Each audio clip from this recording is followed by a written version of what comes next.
Okay, good morning and welcome to my show. Today I have the great pleasure of having Mr. Andreas Antonopoulos, I've been practicing your name, as my guest on the show. You're very, very welcome and Happy New Year to you. Thank you so much for having me on the show. It's a pleasure, Gillian. Yeah, no, I'm really pleased. I was going through some of your stuff today and I loved on your LinkedIn, you say in January 2011, you became the owner at yourself. So I'm presuming that's when you hit the real Bitcoin obsession. Is that what that refers to? Yeah, probably. Because you've said quite a lot. You've been on record saying that you became obsessed when you discovered Bitcoin, and you lost weight for 4 months. You were reading, you were doing amazing stuff, and I kind of get that feeling. And you became, that's why you're Mr. Bitcoin now, I suppose. But also, what I want to ask you is, I've been listening to a lot of your videos over Christmas and stuff like that. You have a huge understanding of financial matters and making sense of what happens in the financial world and banks and economies and all this stuff. When did that sort of aha moment hit you? Well, that's a great question, actually, and keep in mind that I have no formal training in economics other than a couple of undergraduate courses at university, which I took as electives because I was interested in it. From a very young age, I was fascinated by politics and the economics related to politics. And so I started reading. And I remember when I was 14 or 15, I started reading various political and economics books, including some of the classics. Adam Smith, Karl Marx, various books on philosophy, economics, and politics. And then by the time I got into college, I started reading basic books on economics, macroeconomics. And of course, as I've always been self-employed, so out of 30 plus years I've worked for someone else for less than a year total. The rest of the time I've started and ran companies. And so that requires, it's basically trial by fire. If you don't understand economics, running a business becomes, it fails much more often than otherwise. So one of the ways that I've learned is by working on my own businesses. But my interest and involvement in economics has been purely as a personal interest of mine, trying to understand the world around me.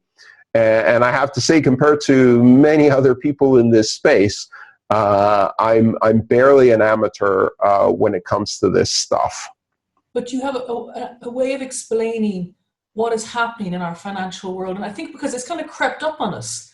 I think you made a comment that in the 70s, the banks started acting like casinos. And, we know about, I think back from Bretton Woods, actually, kind of the weird stuff and the exorbitant privilege and Nixon, and then we have decoupling and the Glass-Steagall. But it takes a while. It's like incremental. So only when we get to this point, we realize that, boy, the financial world is really, really, really screwed up. And as a result, so are we. Yeah, well, when I was working in the early 90s, I was working as an IT consultant and doing some basic work on information security, things like building internet firewalls and email gateways and things like that. And I was doing this in London while I was studying for college. Well, a lot of my clients, if you like, at the time, or the easiest way to find work as a freelance consultant at the time, was with the City of London. And the City of London being, it's a small enclave inside London, which is the financial center. And it's almost like a self-managing, almost like the Vatican of finance within London. And within that environment, I worked for a lot of small hedge funds, small investment groups that did either mergers and acquisitions, leveraged buyouts, ran various managed funds. And so I went in there and I set up their computers. I set up the computers they use to learn about what's happening in the markets, Bloomberg and Reuters terminals. I managed their computer networks. I set up their first email servers. I set up firewalls to protect their businesses. And I ended up spending a lot of time inside these places, looking at and being exposed to not only the spreadsheets and the way money flows and deals are made, but also hearing a lot of the conversations behind the scenes and getting to know some of the people who were fabulously rich, and making money at a rate that seemed ridiculous, and is ridiculous, at least to my eyes at the time. And I quickly learned a couple of things. One is, from the outside, you'd assume that these are the smartest people on the planet, and that is certainly not the case. Also, that they're the hardest working people on the planet, very much not the case at all. So that kind of bursts this image, or blew through this image that that there's a way to make money in that environment that involves applying grit, determination, and smarts. That wasn't really the case. There was a lot of privilege, a lot of insider information, a lot of shenanigans, and a lot of taking advantage of loopholes in the system to accumulate fabulous wealth. So once I saw how financial markets worked from the inside, then I had to understand, for the computer systems, how securities, especially equities, were being settled, how shorts and longs worked, how these hedge funds operated on derivatives, and how they use leverage to do buyouts and mergers and acquisitions and things like that. I got to see the ugly underbelly. And this continued for just over a decade. So between 1991 and about 2001, most of the work I did was in the financial services sector, working in their data centers, looking at the systems and how they operate, doing security audits on these systems. And I saw the sausage being made, and it is ugly. It is ugly, and there's a lot of nepotism and a lot of corruption and a lot of fraud going on in these places. There's also some very nice people just getting along with their day-to-day jobs. Gears in a giant monstrous system that perpetrates evil deeds on a massive scale, even though the individual working in them are nice people just trying to pay their mortgage and get along in life. But there's also some straight up sociopaths in there.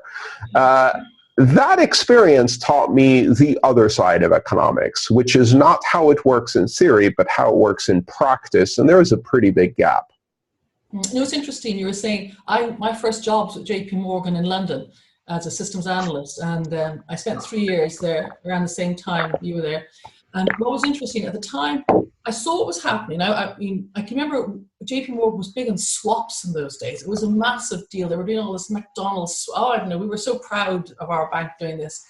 But it took me many, many, many years later for the penny to drop and go, that wasn't just fun and games. I heard also a rumor that apparently somebody opened a drawer in back office, in Treasury back office, a number of years later.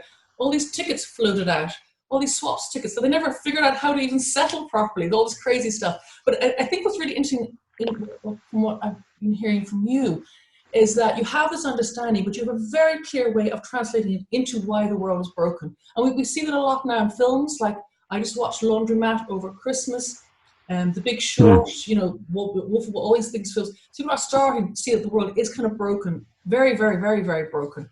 So going back to Bitcoin, because this is why we're here, and this is why I certainly, and I know you do, believe that there is hope. So you talk about Bitcoin maturing, okay? And I love you say it beats every 10 minutes and the block comes out and it's a really strong feeling about it. But my question for you then is, how do we move from the little bubble that we operate in? I mean, I met Bitcoin about 3 years ago now, and the whole industry, I'm fascinated by it. I love it. I'm enthused. I love everything about it. But how do we get other people? I have great difficulty communicating what is possible, what's wrong, and what is possible to people outside of money. How do we do that? We have to wait and be patient. Is the really simple answer. I don't know how well this translates into other languages, but I found that there's a similar expression in most languages and cultures, which is you can lead a horse to water, but you can't make them drink. You can give people all of the answers in education, and that won't make them act.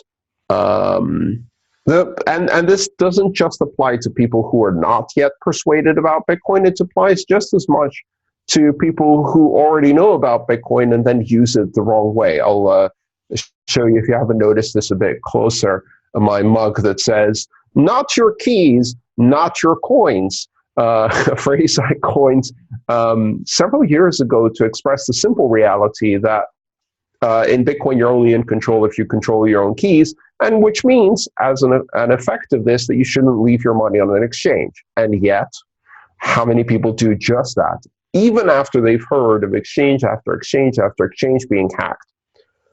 Maybe they think that their account won't be hacked. I don't know. Right. Yeah. Maybe they think their democracy won't be taken over by corporate interests. Bad news for you people. It will, or already has, in a way that's too subtle for you to notice, but produces results that baffle you, election after election after election. So the bottom line here is that for most people, this technology is not yet absolutely necessary, life or death necessary. It's an idle curiosity, and because they can't really connect cause and effect in an immediate and visceral sense, they can't see how the little things that are happening in their personal life as to how they manage their own money translate into massive effects that are destroying the very institutions of modern civilized democratic societies. They can't see the relationship between the convenience of a debit card, which has 4 or 5 intermediaries every time you swipe it, and the cost that the merchants pay to make that happen, and the surveillance and control infrastructure that builds. They don't see the connection between that and the fact that propaganda on social media is robbing their vote at the next election because they're easily manipulated because of the very surveillance data that's collected from their financial purchases, right? So those two things are very closely related, but they're very difficult to see how they're closely related. And you can tell and explain this to people, but for the most part, when something like money that has been part of the fabric of society for thousands of years is so invisible to everybody, it's very difficult to introduce change into these concepts. And it's very difficult to persuade people that change is necessary or even viable, even possible. People believe in the mythology of money, that money has value because governments say so. Economies are stable because governments control them or make small adjustments, as if the economy is a giant equalizer. And you know, the federal bank or the central bank is a sound technician. And these small adjustments make the economy sing at the right tune. All of that is bullshit. It's a mythology that has as much basis in reality as Santa Claus. Sorry, I just made your video unsuitable for people under 10 years old. If you believe, it's okay, though. It's okay. It's okay. But in this case, it's not okay, because if you believe that mythology, it allows people to control you. And so, but it's very difficult to shift that. It's very difficult to shift something that people intrinsically believe that isn't true, but is comfortable. And it seems like a simple answer. It's much harder to explain how the economy actually works, because it's a very, very complex thing. And also how it has these secondary effects that operate. So we have to be patient. and understand that for those who need it, they're going to find it. And our job primarily is to make it easier to use, to make it easier to understand, and to make it available as an alternative choice, and not let those three things stop. We have to maintain this as an available, easy to use securely, and easy to understand choice, so that when people eventually figure it out, they can come and recognize not everyone will. Not everyone will make the right choice. A lot of people simply will make the wrong choice because it's more comfortable, more convenient, or something like that. I know you've spoken a lot about your mum and Greece and the basket case. And in Ireland here, we had very similar. We bailed out the banks here. You're probably aware of 64 billion paid over to the European banks to bail out. I mean, that's like over half the debt of the EU, and we're not only 1% of the population. So we experienced similar things. But I'm very impressed. You managed to get your mum to move her savings into Bitcoin. That's huge. How did you persuade your mum? And she was right. Well, otherwise, because she was my mom, so she trusted me. So my mom didn't really understand money and wasn't that interested in it, and it was a huge hassle. So she was quite happy to let me take care of it. I, of course, gave her a very simple guarantee, which was she could keep all of the profits, and if there were any losses, I'd make up for them out of my salary. Maybe that's the sales pitch. I'll take that one. No, it's progressive, because it's tough trying to get people. You said be patient. I think I'm a bit impatient. I mean, why can't people grasp what's happening? There's so many harbingers of what's happening, the stuff that's coming on the track at us. Question for you again. Do you think, you said banks, right? Because we know the JPM coin came out and banks are all doing blockchain stuff, whatever. You were quoted as saying, it's not slow jazz, it's punk rock. Do you think the banks will have any impact in this space, or will they do anything with it, or will it just be like a backhouse clearing mechanism that they'll use? I don't think they're going to have an impact for a very, very long time. I think they're going to make the same mistakes that we've seen in other old technologies or traditional industries, where they can't quite believe that something that has been working for decades or even centuries will suddenly change, or will increasingly change at a more and more rapid pace. And because they can't quite believe, and they think that their position is unassailable, it's the way it's always been, that they're necessary intermediaries in a space that isn't going to change, they will be late to move. And even if they do see that they need to change, there's so much inertia in systems like that, that any change will be so massively resisted that by the time they change, they will be eclipsed by newer, smaller, more nimble competitors. And we've seen this happen again and again and again, even when it was very, very obvious that a shakeup in the industry was happening. Some of the more recent examples include the space of photography, and the fact that Kodak invented digital photography in the 70s, decided it would be too damaging to their photo processing and analog film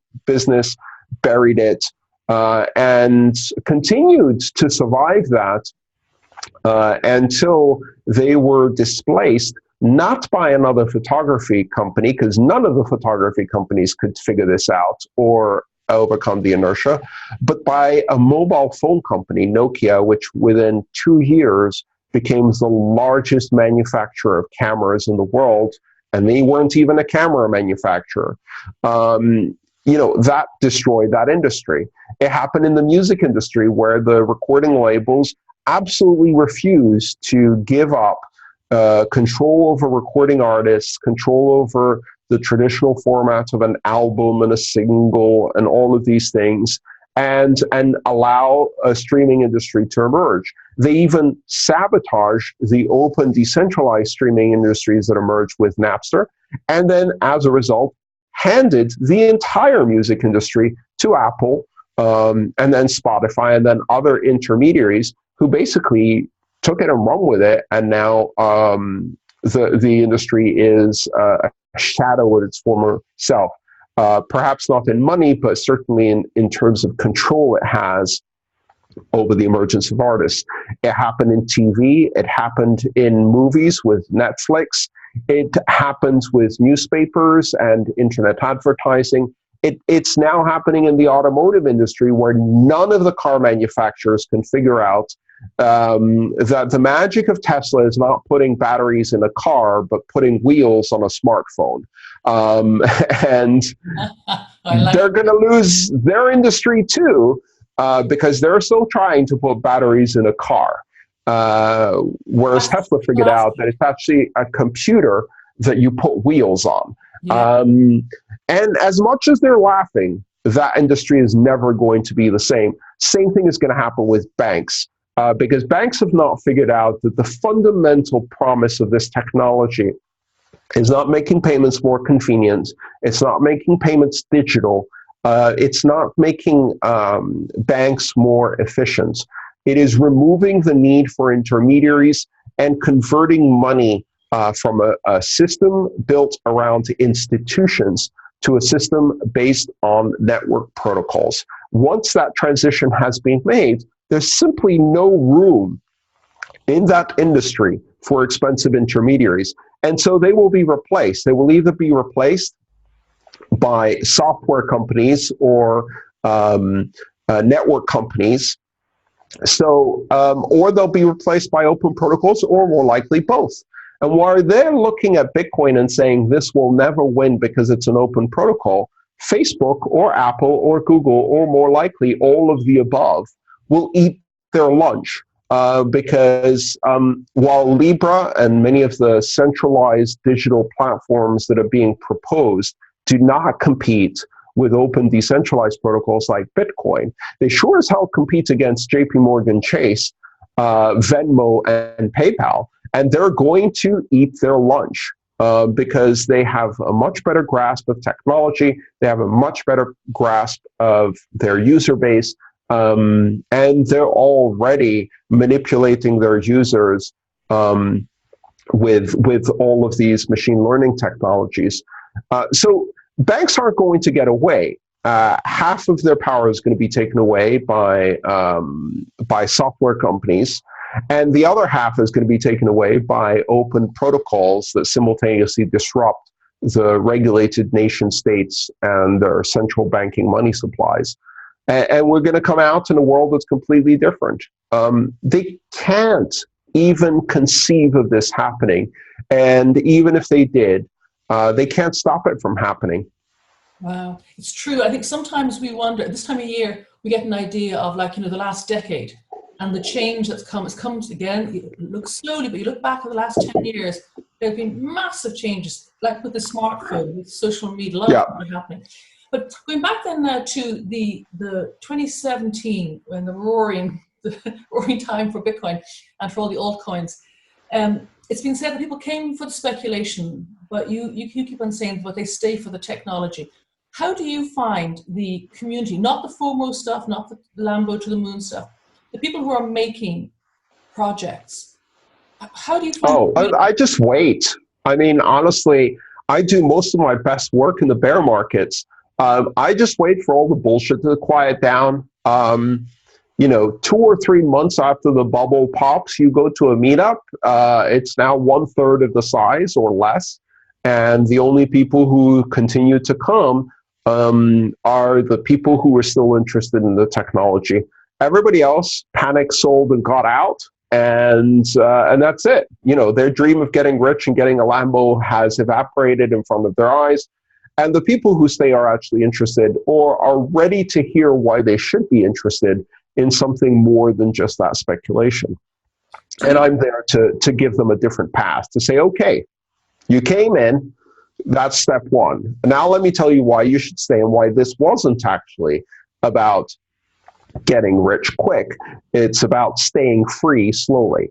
And how this is a very powerful technology that isn't going away, even if the price is temporarily retrenched. And we're going to have more of these cycles. We may not have giant run-ups like we did in 2017, although honestly, my perspective at the time, 2013 wasn't any smaller. It was just as spectacular. In terms of percentages, 2017 wasn't even the biggest run-up. We are going to continue to have these extreme cycles, perhaps a bit attenuated, because one of the big differences was that in 2017, we didn't have a well-developed secondary market for short selling, futures markets in crypto. And that futures market allows much more manipulation, of course, but also it allows people to take contrarian positions by shorting. It's a very dangerous game to play, to do a naked short on a limited issuance token that you can't buy easily on the market. But it's the kind of game Wall Street will play. I think next time the run-up will be less steep and less extreme, which may be a good thing. We may end up with a bit less volatility.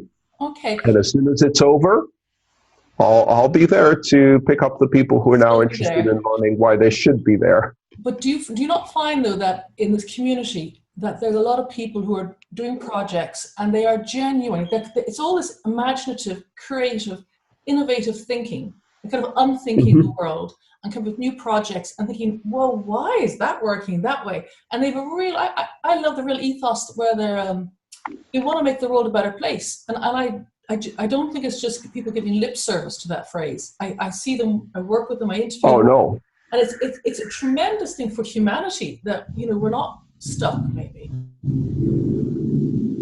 So, question for you then is, I advocate a lot on behalf of women, which is why your tweet was shown to me about all these you're on all these male podcasts, whatever. And I'm going, I'm not even your age profile. I'm old, well, not technically, and I'm a woman. And how can we support diversity in this section? Because I actually think we need to. I know people. I don't want to. I'm not being just because I'm a woman. I don't want to be in. That's crap. Women didn't vote 100 years ago. We have to have political quotas to change the size of men and women in Parliament. So how can we in Bitcoin make that happen more, make women come in more and other diverse groups come in more? Well, there's a number of ways I think that can happen. First of all, I don't believe in creating all kinds of tests and litmus tests and barriers that say that in order to participate in Bitcoin, you have to have, or any of the open public blockchains, you have to have a certain political ideology or anything like that. In fact, I think a lot of people project their own political ideology onto these open public systems. And then they get very upset when they realize that other people don't share their views necessarily, or when people fail to express purity across the entire range of their political opinion, which isn't that very wide. I actually meant gender quotas. That's not as in political, just as in to. Well, yeah. Well, so some of the it can be a tricky subject. Some of the politics of sexism are also restricted to a very specific political view, but it's broader than that. So I think first to Bitcoin. How do we get geeks at the moment, right? Who came in first, and mostly male, and mostly yeah. male. And now, so how do we break this cycle? The first thing is we have to create an environment that is at least welcoming, and that means create environments where women can participate without effectively being at fear of being harassed, being sexually assaulted, being driven out of the community. So at the very first level, we have to create environments where people can participate both in person and online, and create environments that are safe for participation. And I'm not talking about safe spaces where you avoid being offended by other people. I'm talking about literally physical safety, because we have some problems where the verbal sexism and misogyny and patronizing attitudes you see on online media, in person, those translate into harassment. They translate into stalking, and occasionally they translate into sexual assault. So first of all, you have to create environments where women can participate safely. And that goes beyond, of course, just gender. You have to deal with issues about harassment with minorities and ableism and all of the other issues that come up in narrow communities. To do that, I enforce a code of conduct at all of the events that I participate in. It's one of the requirements of my contract. And that code of conduct is enforced against everyone, including the organizers, sponsors, and myself. And it's managed by properly trained conduct officers who can take action against anyone, including myself, and evict someone from a conference or from an event with no refunds, and make sure that they actually protect the victim and deal with the aggressor, and not, as is often the case, re-victimize the victim and end up coddling the aggressor, because inevitably aggressors in this space come from a position of power, influence, and privilege, and therefore the organizers are very reluctant to take action against them. That's what they're taking advantage of. So first that. Secondly, we have to be able to reach out and address the implicit bias that exists across society, that says that the real problem is that women are not interested in technology, are not interested in finance, are not interested in these issues, which is utter and total bullshit. First of all, plenty of women are interested in these things, but more importantly, if you keep telling people from a very young age that this is not their place, they internalize that, and that happens in many ways in our society. And to do that, you have to overcome those inherent biases. So this is not about breaking meritocracy or promoting people even though they don't merit it. It's in fact the exact opposite.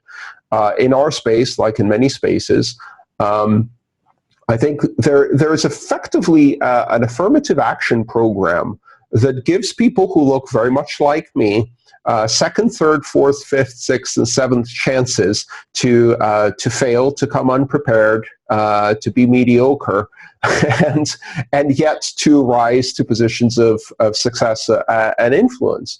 And so, to really achieve meritocracy, you have to recognize that what we have today is a mediocrity, and that a lot of very undeserving mediocre people arrive at these positions of power because they just get these cumulative advantages throughout their lives. And in order to fix that, you have to do something differently. It's not enough to just say, "Hey, you're all welcome." You have to push against bias. And that's my approach, at least. I do it unapologetically. A lot of people call me a social justice warrior, which apparently is a bad thing. We're not talking about coercing people using the impact of government and the state to change society. We're talking about a private individual making private choices about how they want to conduct themselves in business, which should be a libertarian ideal. And the only part of social justice warrior I object to is the warrior part, because I'm a pacifist. But I absolutely do strive for social justice. I will absolutely embrace that label and undermine its application as a slur. And I will take action to invite people to participate in this space who are not well represented, because we do not achieve anything if we make a system of technology like Bitcoin one that has so many barriers and so many tests that the only people who end up using it are the people who already have power. That's kind of pointless. Totally. You're leaving me with 2 words. I've got one last question for you, but 2 words I've Sure. from this interview is, one is patience, So I think I'm going to practice that patience and creating a safe place, which is actually very, very powerful, and I appreciate that. The last question is probably, it's not a very important one. I'm just curious of your opinion on the halving this year. Did it have any impact, do you think, or major, or just your last thoughts on that, please? I think it will have an impact, but that impact will be very slowly felt. I think, first of all, it's going to have an impact on miners. And so as a result of that, miners are going to find their profitability squeezed. And that may lead to a reduction in hash power as a result of increased competition. You see, miners do not operate in a uniform fashion. They have varying input prices for electricity. They also have varying levels of efficiency, both in terms of the hardware they use. They may have several generations of mining equipment with different levels of efficiency, but also in terms of their operating efficiency, of their ability to manage the logistical supply chain of replacing their mining equipment, their capital, their staff who manage operations, their availability and uptime. This is a very, very complex industrial infrastructure.